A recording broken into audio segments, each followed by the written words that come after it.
पंकज भुजबळ यांना अडवलं ते लोक कोण होते आणि काय होते हे बघितलं पाहिजे. मराठा समाजाचे लोक होते का? पोलिसांनी ते बघावं. भुजबळ कुटुंबीय आले तर मारा असं म्हणतात, मात्र भुजबळ कुटुंबीय घाबरत नाहीत. शिवसेना राष्ट्रवादी काँग्रेसमध्ये आम्ही काम केलंय, घाबरणार नाही असा हल्लाबोल मंत्री छगन भुजबळ यांनी केलाय. शुक्रवारी छगन भुजबळ यांचे पुत्र पंकज भुजबळ हे मालेगाव इथं दौऱ्यावर आले होते. त्यावेळी त्यांच्या दौऱ्याला मराठा समाजाच्या आंदोलकांनी विरोध केला. आता हे जे काही नांदगावला काल झालं असं म्हणतात, म्हणजे पंकज भुजबळ त्या रस्त्याने दुसरीकडे जात होते असं म्हणतात, पण त्यांनी सांगितलं म्हणजे काही लोक आले, अडवले. कोण लोक होते, काय होते याचा पोलिसांनी विचार करावा.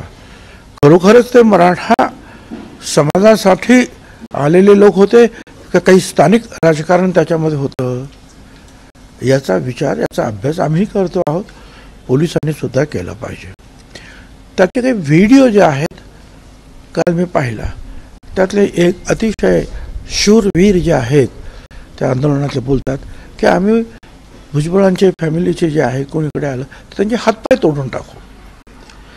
आता ठीक आहे, हे सगळं असताना सुद्धा पोलीस शांत राहणार असेल, काही कारवाई करणार नसतील तर होम डिपार्टमेंट आणि गृह मंत्रालय काय करतं आहे ते पाहावं लागेल.